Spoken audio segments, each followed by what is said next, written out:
अस्सलाम वालेकुम, नमस्कार, सत श्री अकाल एंड गुड इवनिंग। मैं हूं आरजू काज़मी और आप देख रहे हैं हमेशा की तरह पॉइंट ऑफ व्यू।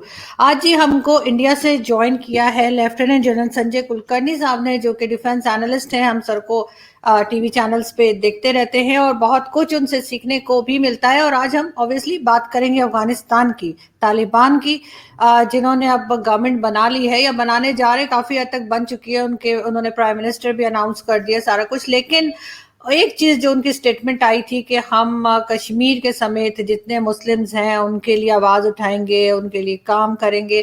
तो इस चीज को किस तरह से देखते हैं? और दूसरा, चाइना ने आज ही अनाउंस कर दिया है कुछ फंड जो है तालिबान के लिए, जो कि ऑब्वियसली कैश में नहीं है, लेकिन ये है कि वो उनको अनाज देंगे, वो उनको मेडिसिन देंगे, वैक्सीन देंगे और इस तरह की दूसरी चीजें जो उन्होंने कहा कि विंटर में यूज की जाती हैं, वो सारी चीजें जो है वो तालिबान को दी जाएंगी। तो इस पे हम बात करेंगे। बहुत शुक्रिया सर कि आपने ज्वाइन किया, थैंक यू सो मच। तो नमस्कार। सर, सलाम वालेकुम। अस्सलाम वालेकुम सर। वालेकुम अस्सलाम। सर, सबसे पहले आप ये बताइए ना कि ये जो आते ही इन्होंने स्टेटमेंट दे दिया है तालिबान ने कश्मीर को लेकर, और कश्मीर का स्पेशली नाम लिया। वैसे तो उन्होंने कह दिया कि जी हम सारे ही मुस्लिम्स के लिए करेंगे, लेकिन आई एम श्योर कि वो चाइनीज मुस्लिम्स के लिए कुछ नहीं बोल पाएंगे और कुछ नहीं करने वाले। लेकिन आपको कैसी लगी इनकी ये स्टेटमेंट? और क्या अंडर प्रेशर है ये किसी तरह के पाकिस्तान के, या अपनी तरफ से इन्होंने आते ही एक स्टेटमेंट दे दिया है? आरजू जी, बात ऐसी है कि जिस प्रकार से तालिबान के जो स्पोक पर्सन है मुजाहिद, और जो स्टेटमेंट्स देते हैं, उन्होंने आई थिंक परसों स्टेटमेंट दिया है कि हम कश्मीर के मुसलमानों के लिए आवाज़ उठाएंगे। आज मुझे पता चला कि उन्होंने स्टेटमेंट दिया है कि हम कश्मीर के इस पर दखल अंदाजी नहीं देंगे। तो ये दोनों प्रकार के जो स्टेटमेंट्स आ रहे हैं तालिबान की तरफ से, इसको देख करके जरूर ये लगता है कि तालिबान के ऊपर दबाव है एक। और तालिबान चाहे पाकिस्तान का हिज मास्टर्स वॉइस हो और पाकिस्तान के ही कहने और इशारों पर चलता है, और वहीं पे वो उसको ट्रेनिंग मिली है, वहीं पे उसी का एक संगठन है। तो उस चीज को मद्देनजर रखते हुए मुझे लगता है कहीं पर दबाव नजर आ रहा है। और खासकर दबाव मुझे लगता है इसलिए आ रहा है कि अगर तालिबान ने अब सरकार बनाई है, पिछली बार जब तालिबान ने सरकार बनाई थी तो अफगानिस्तान की आबादी थी 13 मिलियन। आज की तारीख में 13 मिलियन तो सिर्फ अफगानिस्तान के अंदर पठान है, सिर्फ 13 मिलियन पठान ही है, आबादी तो छोड़िए। और अबाउट 37 मिलियन आबादी है अफगानिस्तान की, जितने की पाकिस्तान के अंदर पठान है। तो पठान पाकिस्तान में 37 मिलियन है और 37 मिलियन ही आबादी अफगानिस्तान की है। अफगानिस्तान के अंदर 13 मिलियन पठान है और comprises almost 42% of the population of Afghanistan. Even in Pakistan, it may comprise just about, say, maybe not more than about 13 to 14% of the population of Pakistan. तो उस चीज को मद्देनजर रखते हुए मुझे जरूर लगता है कि पाकिस्तान जिस प्रकार से एक तरीके से नेतृत्व कर रहा है और एक तरीके से प्रवक्ता बनने की कोशिश कर रहा है तालिबान के लिए, और जिस प्रकार से मिनिस्टर्स पाकिस्तान से जा रहे हैं, कुरैशी साहब सब जगह जा करके बातचीत कर रहे हैं दूसरे देशों के साथ कि तालिबान को मान्यता दी जाए, लेजिटिमेसी एंड रिकग्निशन। क्योंकि अगर लेजिटिमेसी और रिकग्निशन मिल जाता है एक तरफ से, तो फिर एड आएगा। अमूमन जो एड आता है वो वेस्टर्न कंट्रीज से आता है, और वेस्टर्न कंट्रीज से एड आने के लिए चंद एक बातें हम लोगों को ध्यान में रखनी पड़ती है। First and foremost human rights. Human right violation होएगा तो एड नहीं मिलेगा, आपके ऊपर सैंक्शंस आ जाते हैं। और दूसरी बड़ी बात है कि how they treat women, because women comprise 50% of the world population. और उस तरीके से अगर इस तरीके से जिस तरीके से तालिबान जो है उनकी जो सोच है वो मुझे लगता है 14वीं शताब्दी वाली सोच। तो वो सोच, और आश्चर्य मुझे इस बात का होता है कि पाकिस्तान में वो पले पढ़े, पाकिस्तान के मदरसों में पढ़े पले और वहाँ पे उन्होंने शिक्षा पाई, और उसके बाद उन्होंने पाकिस्तान से कम किस तरीके से औरतों के साथ व्यवहार करना चाहिए वो तो सीखता था, वो भी नहीं सीखा, और किस प्रकार से लोगों के साथ वो भी नहीं सीखा। तो आप देखेंगे कि एक तरीके से शरिया वही है, there is interpretation of the sharia, it is interpretation of the Islamic law. अगर एक देश में और almost 57 Muslim countries are following the same sharia, the same Islamic law, how is it that इनका इतना इंटरप्रिटेशन है और इतना रेडिकलाइज्ड इंटरप्रिटेशन है कि it gives a kind of a funny feeling, creepy feeling I would say.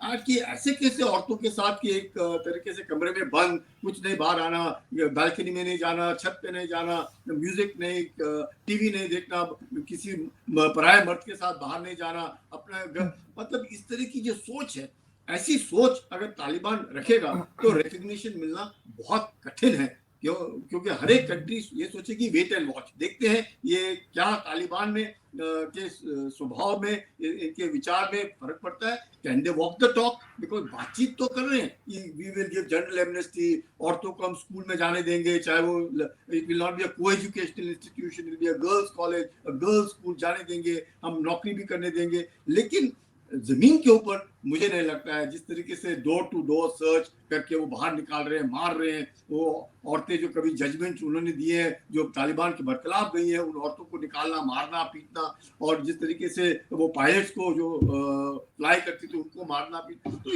ये जो बातें तालिबान कर रहा है अफगानिस्तान के अंदर, मुझे लगता है उनको सोचना पड़ेगा। अगर वो उनके सोच में परिवर्तन नहीं हुआ तो शायद हर एक कंट्री बोलेगा वेट एंड वॉच। जरूर अब अगर आप देखेंगे चीन जो है, जैसे आपने कहा, सामने आया है, चीन की एम्बेसी बंद नहीं हुई है, और तालिबान की तरफ से भी स्टेटमेंट्स आए हैं कि हम चीन के साथ अच्छे संबंध रखना चाहते हैं, क्योंकि हमें पूरी उम्मीद है कि चीन हमारी मदद करेगा।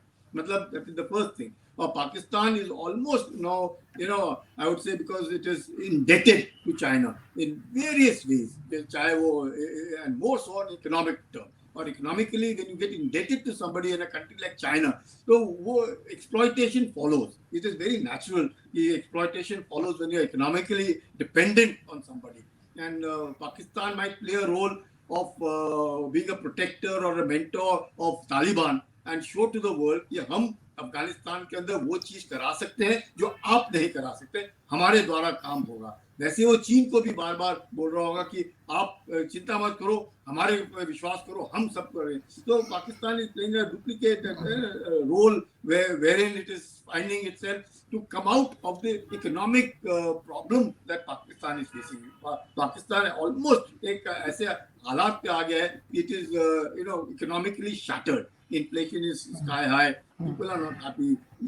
There is a lot of problems for development, because पैसा नहीं आ रहा है, और चीन जब पैसा देता है तो वो ऐसा लेता है कि वो आपका देश ही आधा खा जाएगा, तो पता भी नहीं चलेगा हम लोगों की हम लुट गए।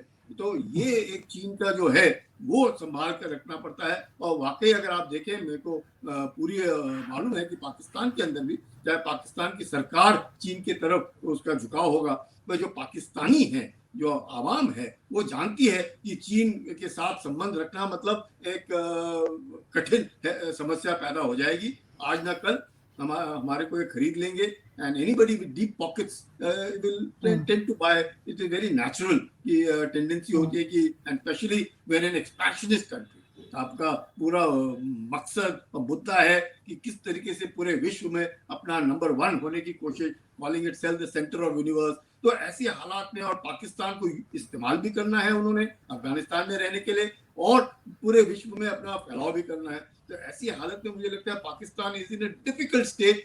Pakistan is to understand, because वो पठान है, all said and done, they are Pathan, and Pathans have their own Pashtunwali code and values. They will be with you as long as their interest is there, because for them it is not watan, it is biradari, and that biradari is, they are all Muslims, everybody is a Muslim there. Tajik is a Muslim, Hazara is a Muslim, your Uzbek is a Muslim, Ismailia is a Muslim, Aga is a Muslim, everybody is a Muslim. There is no, but to ill-treat, now even sometimes when I read some old articles and old books, I do find even in Pakistan and even in Afghanistan, there's a mention of Afghans and Pathans.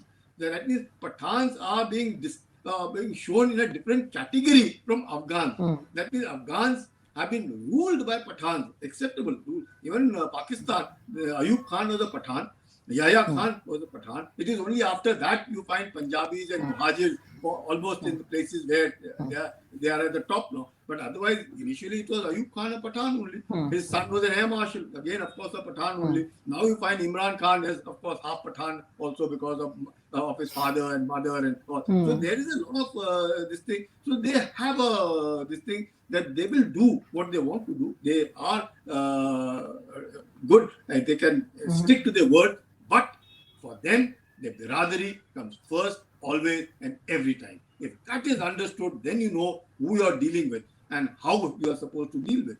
अभी आप देखो कि किस तरह की सरकार आई है.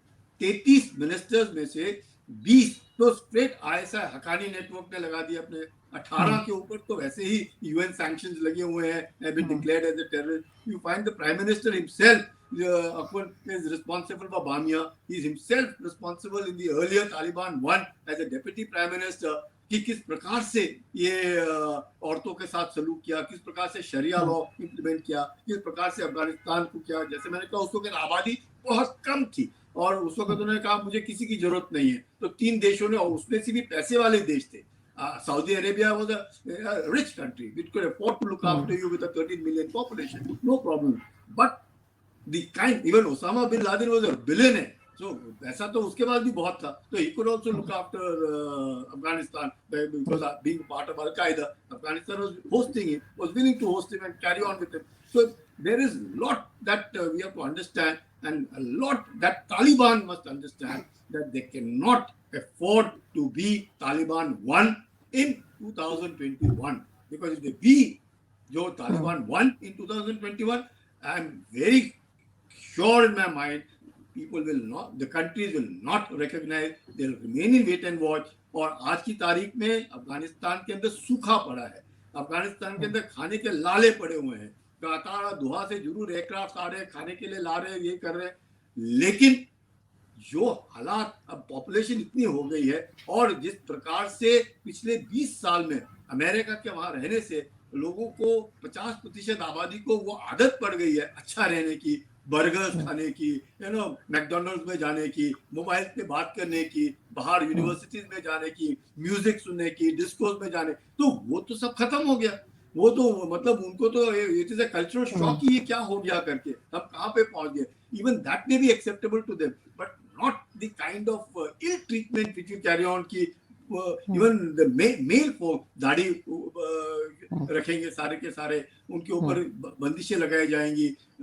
I think it is a criminal attitude of Taliban and an inhuman attitude of Taliban, which Taliban will have to amend, will have to show a humane face. And Pakistan today is in a position to influence Taliban because it is their creation. If you don't mend your ways, and that is why you have the ISI chief going there, because there is a वैसे अनबन, जिस प्रकार से अनबन तालिबान के बीच में है. आप देखिए बरादर को इतना बार हम बात कर रहे थे, बरादर तो डेप्यूटी बन गए. He was being seen as the man who will lead Afghanistan. अब बोलेंगे नहीं ये तो जी क्या उसको बोलते हैं, एक जस्ट interim arrangement है मिनिस्ट्रीज में. Nothing is interim. It is trying to show them the face. Where is Tanikzai? Tanikzai is nowhere. I think he's 24th or something in the 33 of these ministers. He's also become a deputy foreign minister. तो आप समझ सकते हैं जो लोग दोहा में बातचीत में लगे हुए थे उनका पत्ता कट गया. करजाई और अब्दुल्ला जो बात कर रहे थे सोच करके कि भी इंक्लूसिव गवर्नमेंट है, उनका भी पत्ता कट गया. जो दूसरे डिप्टी प्राइम मिनिस्टर बने वो है उज़्बेक, और वो कहाँ पे पढ़े हैं, वो भी हकानिया मदरसे में पाकिस्तान में पढ़े हुए हैं. तो दे आर ऑल एक ही माले के सब मोती हैं. और इट इज वर्चुअली अ तालिबान सरकार, not an inclusive from that point of view, but Taliban की सरकार. और तालिबान की सरकार अगर उसी तरीके से उन्होंने पेश आना है औरतों के साथ और देश चलाने के लिए, तो मुझे नहीं लगता कि कोई भी इनको रिकग्नाइज करेगा. और पाकिस्तान दर दर भटकेगा. रिकग्नाइज करो, लेजिटिमाइज करो. जरूर आज देख रहे हैं कि रशिया के भी जो नेशनल सिक्योरिटी एडवाइजर है वो भारत पे आए हुए हैं, और रशिया और भारत के बीच में भी बातचीत हो रही है, क्योंकि रशिया को भी फिक्र है कि तालिबान जो है कम से कम अपने सिविलाइज्ड वे में आ जाए. And if it is in a civilized way तो फिर हम सोच सकते हैं कि कैसी मदद की जाए। और ह्यूमैनिटेरियन ग्राउंड के लिए काफी देश अफगानिस्तान की मदद करने के लिए आगे आने को तैयार है। लेकिन अगर अफगानिस्तान में तालिबान का जो व्यवहार है अगर वही तब्दीली नहीं हुआ तो मुझे लगता है आगे जाकर के मुश्किल होने वाली है। Everybody will wait and watch. कम से कम 10-15 दिन तो सब देखेंगे कि आवाजें किस प्रकार से आ रही हैं, तो लोग कैसे एक दूसरे के साथ बिहेव कर रहे हैं। औरतें अब रस्तों पे आ गई हैं। Protest have started off the women. कोई विमेन रिप्रेजेंटेशन नहीं है कैबिनेट में। विमेन जो काम करती थी बेचारी वो नहीं है। अब आप देखिएगा अफगानिस्तान से जितने लोग भागे हैं उनमें कितनी औरतें होंगी। मुझे नहीं लगता 10% भी औरतें होंगी जो बाहर गई हैं, और लाखों में लोग बाहर चले गए। मतलब सारी औरतें, तकरीबन औरतें जो है वो अफगानिस्तान के अंदर ही हैं, और जो मर्द हैं वो तकरीबन भाग गए हैं इधर उधर, जिस देश में भी उन्होंने जाना है रिफ्यूजी स्टेटस लेना नहीं। लेकिन औरतों को पीछे छोड़, अब वो औरतें कमाएंगी क्या? अगर औरतों के पास कोई साधन ही नहीं कमाने के लिए, वो बच्चों को पालेंगी कैसे? और एग्जैक्टली अगर वो बाहर ही नहीं निकल पाएंगी तो। लेकिन सर यहाँ पे एक चीज और मैं आपसे पूछना चाहूंगी कि बिल्कुल जो आप बता रहे हैं बिल्कुल मैं तो 100% एग्री करती हूँ कि यही सब सिचुएशन चल रही है। लेकिन सर ये तो चले 20 साल 21 साल पहले जो है वो अमेरिका आया और फिर इस तरह से सारा कुछ शुरू हुआ। लेकिन अगर हम पाकिस्तान की बात करें, अगर आपने पाकिस्तान को, आई एम श्योर कि आपने स्टडी किया होगा शुरू से, तो सर यहाँ पे तो जब ज़ियाउल हक की गवर्नमेंट आई थी, ज़ियाउल हक पंजाबी था, ज़ियाउल हक पठान नहीं था, दूसरे इमरान खान भी पठान नहीं, मियाँ वाली के पठान कहते हैं अपने आप को, पश्तो भी नहीं बोल सकते हम लोग, इनको पठान मानते नहीं है वैसे तो, ये पंजाबी ही कहलाते हैं। लेकिन ज़ियाउल हक पंजाबी था और उसके टाइम पे जितना डैमेजेस पाकिस्तान को हुए, ये एक तरह से इस्लामिक कंट्री करके, और बहुत ज्यादा उस टाइम पे ये भी सुना गया है कि जो लोग बाहर निकलते थे, जैसे फॉर एग्जांपल कोई अपने दोस्त के साथ जा रहा है या कोई अपने कजिन के साथ जा रहा है या किसी के साथ भी अगर कोई मेल फीमेल साथ जा रहे हैं तो पुलिस वाले रोक देते थे और पूछते थे निकाहनामा दिखाओ। तो लोग कहते थे ये जरूरी तो नहीं कि कोई अपनी वाइफ के साथ ही बाहर गया हो, गाड़ी में किसी के साथ भी जा सकते हैं। ये चीज ज़ियाउल हक के टाइम पे थी। टीवी चैनल्स पे कहा गया था कि दुपट्टा सर पे लाजमी लेना है। उसमें बहुत सारे हमारी टीवी एंकर्स जो हैं उन्होंने कहा था हम काम नहीं करेंगे, और टीवी ड्रामास भी इसी तरह के आया करते थे। फिर ज़ियाउल हक के ही टाइम पे 80s में एक टाइम ऐसा भी आया था जब साड़ी पहनने पे पाबंदी लगा दी थी कि जी कोई फीमेल साड़ी नहीं पहन सकती। तो आपको लगता है कि ये चीजें तो बहुत बाद में आई हैं, लेकिन ज़ियाउल हक के टाइम से ये डैमेजेस शुरू हो गए थे, यही तालिबान वाली सोच और उसी तरह की मेंटालिटी, और जो हम आज इतने सालों के बाद भी उसको कंट्रोल नहीं कर पाए, इनफैक्ट बढ़ता चला जा रहा है। मैं इनफैक्ट आजू जी मैं कहूंगा कि जो रेडिकलाइजेशन और Islamic society which we consider as radicalized, ये ज़ियाउल हक के साथ ही शुरुआत हुई, इसमें कोई शक नहीं। क्योंकि ज़ियाउल हक ने इस तरीके से सोच डाली और he virtually Talibanized the Pakistan army also, he Talibanized the society of Pakistan also। और तालिबानाइजेशन में दाढ़ी बनाना सोल्जर्स ने शुरू कर दिया, और धीरे धीरे करके नमाज पढ़नी शुरू कर दी during office hours and other time. So ये जो चीजें थी, this kind of a radicalization was brought by Ziaul Haq. He wanted to totally take over the control of the Islam world. He wanted to be the leader of the Islam world. अभी जैसे Turkey है, Turkey अब वापस उसी में आ गया है कि सऊदी अरेबिया को डिसलॉज किया जाए और Turkey should become the caliphate, the controller of the Islamic world, and Pakistan is now supporting Turkey with the view कि भाई हम तो वैसे भी मुशर्रफ तो बार बार बोलते थे कि Ataturk was always his ideal and the things of those kind, and even in his book In the Line of Fire he mentioned that. He has also mentioned But do you know that Ataturk ने बहुत सारे, I think सारे ही जो मौलवी थे उनको ship में बिठा के डबो दिया था। तो लोग कहते थे कि वो इसलिए आइडियल जब कहा था तो एवरीबडी वाज अगेंस्ट मुशर्रफ। बिल्कुल, Ataturk was his idol, and that idol अगर वो उस idol से पाकिस्तान बन जाता है और बनता है, it will be a wonderful thing. But like Turkey modernized, अभी Turkey में the way the government is looking at more, it has taken a back step. Otherwise, Turkey's modernization, Turkey's this thing is all credit goes to Ataturk, and that is why people in Pakistan also wanted to make Pakistan on the lines of Ataturk thinking, so that there would be modernization in Pakistan, and Pakistan is seen as a different country among the Islamic world also. Now Musharraf के यहाँ से भी statement आने लग गया, yeah, Islamic bomb is not what we are, the world should be worried about. India should not be worried about the Islamic bomb. The Islamic bomb is the Islamic followers in India who are going to be their Islamic bomb. So he's looking at it converting India into an Islamic country. No, all these kind of things, और ये सोच जो है ये सोच खराब है, और अगर हम उस सोच से चलेंगे तो हम देखेंगे कि हम कहीं नहीं पहुंच पाएंगे, बस मतलब ऐसी मिडिवल सोच से चलेंगे, whereas the focus should be on education, focus should be on removal of poverty, focus should be on empowerment, focus should be on skill development, focus should be on how to make sure that हम, अगर मैं आज पढ़ा लिखा हूँ तो मेरे साथ में अगर दो और नहीं पढ़े उनको पढ़ाना है, अगर मेरे घर में कोई काम करता है और उनमें अनपढ़ है उनको पढ़ाना है, कैसे सोसाइटी आगे जाए वो सोच होनी चाहिए। हम तो मुल्ला और मौलवी के ही सोच में फंस गए, और वो भी Deobandi. It is again unfortunate that Deobandi is again from India, that the origin starts and everything is the world over is going in, एक वहाबी सोच और एक देवबंदी सोच, इसमें फंसना एक तरीके से मुझे लगता है कि it looks population बढ़ गई है, unemployment is there, so the best way is to become a मुल्ला और a पंडित। और आपको पता है सर, ये पाकिस्तान में बहुत से मुल्ला ऐसे हैं जिन्होंने अपने बच्चों को पढ़ने के लिए बाहर भेजा है। वो तो ऐसा ही है जैसे कोई ड्रग्स सेल करता है, लेकिन वो अपने बच्चों को वो ड्रग्स नहीं देना चाहता, तो अपने बच्चों को इन्होंने बाहर कनाडा और अमेरिका में पढ़ाया है। और यहाँ पे मदरसे में वो जो गरीब लोग होते हैं ना, जिनके पॉपुलेशन बहुत ज्यादा है, तो वो आगे से अपने बच्चे दे देते हैं कि चलो यहाँ पे ये पढ़ भी लेंगे और खा भी लेंगे। और वैसे भी सर, एजुकेशन की आप बात कर रहे हैं, आपको पता है पाकिस्तान में आपको बड़े बड़े एजुकेटेड लोग मिलेंगे जिन्होंने पता नहीं कहाँ कहाँ से जाके पढ़ा है, और उसके बाद सोच उनकी वही है, सोच उनकी जो है ना, वो थिंकिंग उनकी चेंज नहीं हुई है, उसी तरह की मेंटालिटी है। शायद एक अनपढ़ आदमी की ना हो, जिसको लिखना पढ़ना नहीं आता, हो सकता है वो आपसे कोई ढंग की बात कर ले, लेकिन जो अपनी जितनी डिग्रीज बताएंगे ना, उसके बाद जब आप उनसे बात करेंगे तो आप परेशान हो जाएंगे कि इनको किसने दे दी ये सारी degrees.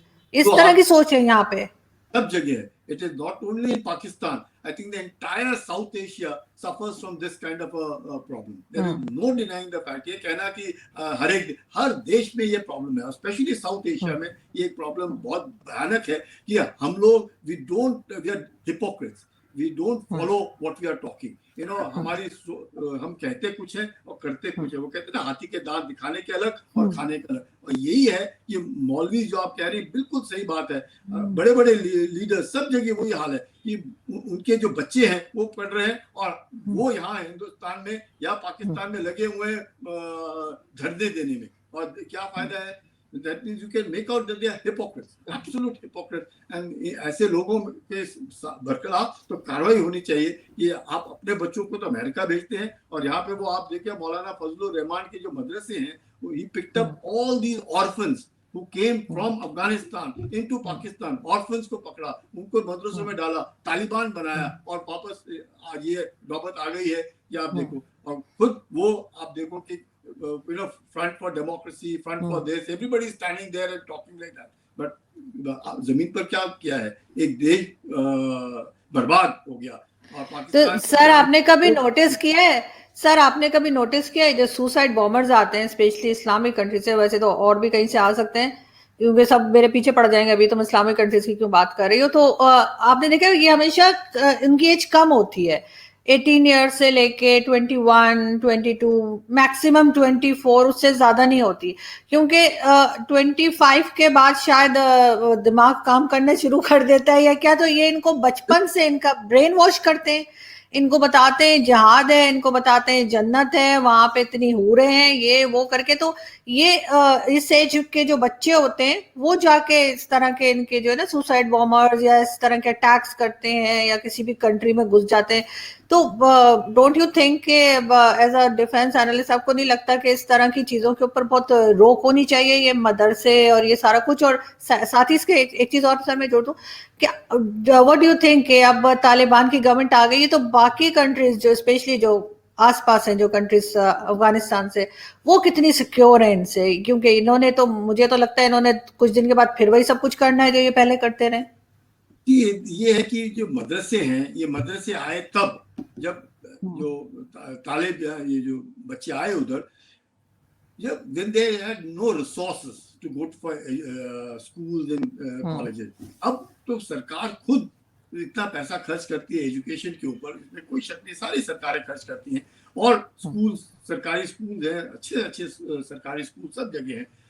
I think all these religious fundamentalist schooling जो है, it should be totally banned. मतलब 15 साल तक या 16 साल तक तो बच्चे को इससे एक्सपोज करना ही नहीं चाहिए, उसने सिर्फ पढ़ाई में ध्यान देना चाहिए. उसके बाद अगर उसको इंटरेस्ट है ऐसे फिलोसफी और स्पिरिचुअलिटी और रिलीजन और फंडामेंटलिज्म में, इट इज हिज चॉइस. हम 16 साल तक it should be a total ban on children going to madrasa, because वहां that is the age when he, I have seen boys when these militants were caught, and even foreign militants हमने जब पकड़े, और even militants who came from within the valley also, they could rattle out Quran in less than 9 hours, the entire Quran. It can give you goosebumps that by the time the kind of passion and the kind of the narration that he starts off, oh God, you can't imagine that this little boy is just about 12 or 14 years, and look at the way he memorized the Quran, that in 9 hours flat, he can absolutely narrate the whole of it. Whether he understands or he doesn't understand, I don't know. But then the interpretation of that being done is by the mullah, the Maulvi who's teaching him. That is that he follows. And then he cannot change, because now वो mindset हो गया है. वो mindset change करना पूरे world में बहुत जरूरी है. और ये सोचना कि हम ही ठीक हैं, I think it is not correct. Everybody has its own point of view, and we must respect each other's point of view, and we must believe in the world point of view also, and stick whatever you are whatever you are, good or bad. All religions talk of good only. If it does not talk of good, that means it is not a religion. As simple as that, and we must condemn it and just throw it away. But if it's a religion, then it is good. It has to be good. That is why it is a religion. Why else would people follow if it was not good? It is very natural कि जो चीज मीठी है वो मीठी रहेगी, वो नमकीन थोड़ी हो जाएगी. तो ये जो सोच है बहुत जरूरी. अब तालिबान जो जिस प्रकार से सरकार अब बनाएगी, और अगर इस तरह की सोच रहेगी, आसपास के जो देश है, let's take the countries which are bordering Afghanistan, Tajikistan, Turkmenistan, Uzbekistan, Iran, Pakistan, China, all these countries are worried. All these countries are worried. और यही कारण है कि वो आज सबको एक कॉमन इंटरेस्ट था सबका आज की तारीख में, जब तक तालिबान नहीं आया, कि अमेरिका को वहां से निकालो. तो that was the common interest कि अमेरिका को वहां से निकालो. अमेरिका तो निकल गया, अब जब निकलने वाला फिर हल्ला करने लग गए कि अमेरिका ने बड़ी जल्दी निकल गए, अमेरिका ने तो ऐसे नहीं जाना था, हम लोगों को तो लावारिस छोड़ गए, और उसके कारण हम लोग यहाँ पे फंस गए ना. अमेरिका ने जाने, एक फौजी होने के नाते मैं कहूंगा, मैं क्यों अपनी फौज को भेजूं और क्यों अपने जवानों को मरवाऊं, और किसके लिए मरवाऊं. कोई मकसद हो तो मरवाओ ना, कोई कारण हो, कुछ करना है तो. अमेरिका का कोई लेना देना नहीं वहां पे, उनको कुछ मिलना नहीं, वो अपने टैक्स पेयर्स का पैसा लगा रहे और अपने जवानों को भी मरवा रहे. 2500 तो मर गए, तो पता नहीं कितने और नाटो के मर गए, उनके भी 500-700 मर गए, 3000 के ऊपर जवान मर गए. क्या मिला मार करके मरने से? तो अगर मरना है तो किसी कॉज के लिए मरना है तो ठीक है, तो मरना फजूल का. I thought America was right when it pulled out. Now timing, इनके पिछले 2 साल से मालूम था हम लोगों को कि अमेरिका ने जाना है. वैसे तो मई में निकलना था, अब 15 अगस्त तक गए, वैसे तो मई में निकलना था. अब बगराम की जो आप बात कर रहे हैं, बगराम वो जो क्वाइटली अमेरिका निकल गया, उसके बाद तालिबान का जो है हौसला बढ़ गया. ये अब जो है इतना बड़ा एयर बेस अगर खाली हो गया है, अब मतलब किसी की नहीं चलेगी, अब तालिबान की चलेगी. और चीन, अब कहने को मतलब पता नहीं कितना सच है कितना झूठ है, कि चीन चाहता है कि वो अब बगराम एयरफील्ड के ऊपर अपना थोड़ा बहुत वर्चस्व दिखाए और अपना काबू करने की कोशिश करे, जिससे कि वो भी जिस प्रकार से अमेरिका था, तो everybody stepping into the same shoe and wanting to do the same. लेकिन सर रिलेशंस तो कंट्रीज के रिलेशंस बदलते रहते हैं. तो यहाँ तो लोग ये भी कह रहे हैं कि जिस वक्त तालिबान को कोई बात अच्छी नहीं लगी पाकिस्तान की, तो वो पाकिस्तान को टाइम बहुत भारी पड़ सकता है. अभी तो ठीक है, अभी तो ये बड़े खुश हो रहे हैं, अभी तो ये जश्न मना रहे हैं, लेकिन जिस दिन तालिबान नाराज हुआ पाकिस्तान से, तो वो टाइम इनके लिए बहुत ज्यादा प्रॉब्लम वाला होगा. इसमें कोई शक नहीं कि जो पठान है, even if you go back in history, Pathans always saw Indus River. All west of Indus they consider as Pathan. and Pakhtunistan, and all east of Indus is considered Punjab or Sindh or whatever that be so. But always historically they were looking west of Indus. That means a part of Balochistan, because after all, whatever the Durand did with Afghanistan, it made it a landlocked country. Otherwise, Afghanistan wanted an access to the sea, and therefore it wanted west of Indus, which included Balochistan, a sizable amount of Balochistan, and going up to Peshawar. And Peshawar also, because of Abdul Rahman, who finally negotiated for Durand with Durand. That's where the problem is, because he said, "I did not understand. It was it was an agreement and not a treaty." So आज की तारीख में भी चाहे तालिबान हो या अफगानिस्तान की कोई भी सरकार हो, वो डुरांड लाइन को नहीं मानेगा. और पाकिस्तान ने डुरांड लाइन को पक्का मजबूत बना के रखा हुआ है. ये सवाल ही नहीं पैदा होता कोई वहां से आ जाए, except for those two crossing that have kept at Chaman and the one coming from Khyber Pass. यही तो है ना. The Chaman one comes to Quetta and the Khyber Pass is going to Peshawar. यही दो क्रॉसिंग रखे, बाकी तो सारा का सारा फेंस करके रखा हुआ. अब ये उनको पसंद है या नहीं है, I think the first voices have already come. Mujahid ने बोला है कि हम दुरान लाइन के ऊपर हम मानते नहीं है, सब एक ही बिरादरी है, ये तो हमारे brothers in arms, there is no line as Durand line. हम तो पेशावर तक जाएंगे और जाते भी है आते भी है. So that itself is the first indication which Pakistan must get, that these people are not going to follow. They may be 18% in Pakistan, but they are Pathans, and they will not hesitate in fighting with the Punjabis. And they are quite clear in their mind what they want, because they're sizable, though maybe in Karachi, they may be, of course, in Quetta and Peshawar. They are in sizable numbers in Lahore. But all said and done, a Pathan is a Pathan, and he's a Pathan first, always and every time. And that is what should be a cause of concern for Pakistan, because you cannot go on appeasement. Appeasement आप कितना करोगे? आप किसी को दोगे, आज 2 रुपए दोगे, वो कल 4 रुपए मांगेगा, फिर 6 रुपए, आप ही को कंगाल करेगा वो. So it is very difficult. It has to be on principles. Any dealing must be on principle, not on appeasement. Appeasement ज्यादा दिन नहीं चल सकता है. So on principle, upon principle, as per Afghanistan, Pathan, his boundary runs up to Peshawar and Balochistan and all west of Indus is him.